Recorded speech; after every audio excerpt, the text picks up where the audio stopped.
Hello, respected viewers. I'm George from Ireland.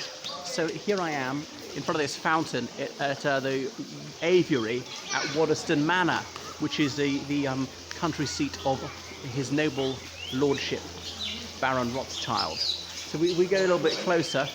So look at this, on this little grotto with this lady in some sort of classical pose. Look at the helmet. And that dress, I don't know what you use, toga for men, do you call them togas for women? I don't think so.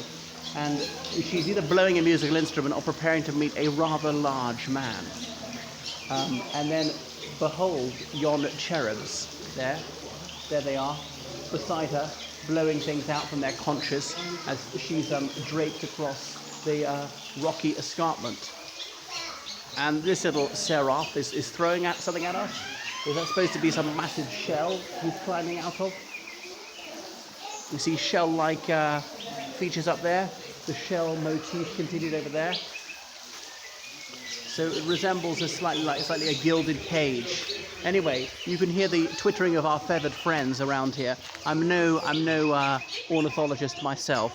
There are all sorts of birds from Siberia, from Latin America. So this is one of the smallest zoos in Europe. Perhaps menagerie would be more apposite. And look, the shell-like motif is carried on at the top of these little enclosures. And then behind you can see the glass, and that must be where the keepers store their things. They have to be fed live food, worms and stuff, as well as nuts and whatever. And look at these amphora-like things.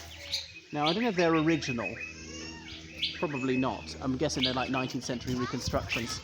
But I'll tell you more about Waddesdon Manor later on. So several little bird cages connected, and they breed here. And many of these birds won't breed unless they're amply supplied with live comestibles.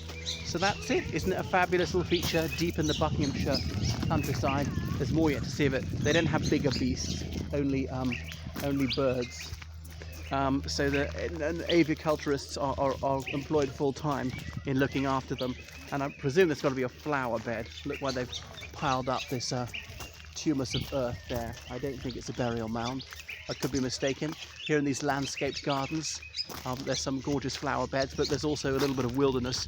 It was dense forest when the Rothschild family purchased in 1874 from the Duke of Marlborough. Duke of Marlborough being one of the major landowners in Oxfordshire, here in Buckinghamshire, although the Marlborough from which he takes his title is in Wiltshire, which is one further west. And look at these bare-breasted ladies, the cherubs. That was a bit of a Me Too moment. Cover yourself up, darling. Oh, okay, I think I got myself in trouble with the Me Too movement for that one. And forgive my ignorance of classical mythology. Who's this here with the horn and the quiver of arrows behind him, resting on some stump, no doubt in some shaded glade? Is that Artemis? Because I thought Artemis is a male figure. Am I wrong? You know, I don't know much about these things. And then there's over here yet more such stuff. So she's there on a chariot. Yeah. I hope we can make that out. Anyway, so I'll take you around to the house in a bit, and you'll see what a fabulous vista we have over this idyllic countryside. We're in a deep England context, and yeah, yet more of these cages. The trouble is, the vegetation is so lush that the birds are almost invisible much of the time. Anyway, you can hear their bird song sounding out. Right, that's probably enough from me. I've not much more information to give you. Well, it was founded around about 1900, this place, and Alice de Rothschild, she was one of those who really got it going. By the Second World War, it just wasn't maintained.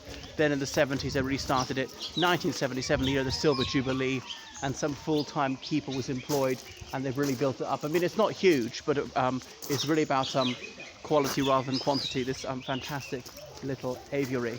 It made me think of the vice, both unclean and unsavoury. It holds the Bishop of London in slavery. With lascivious howls, every night he befouls innocent young owls, whom he lures to his underground aviary.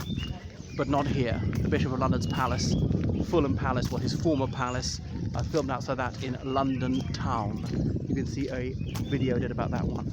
All right, that's enough from me. You see the cow parsley has sprung, daisies and all sorts, and the air is heavy with a sense of summer. So it's really just fabulous, a sensual feast.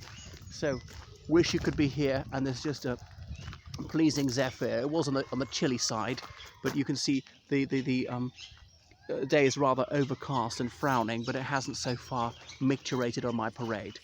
Right, toodle pip.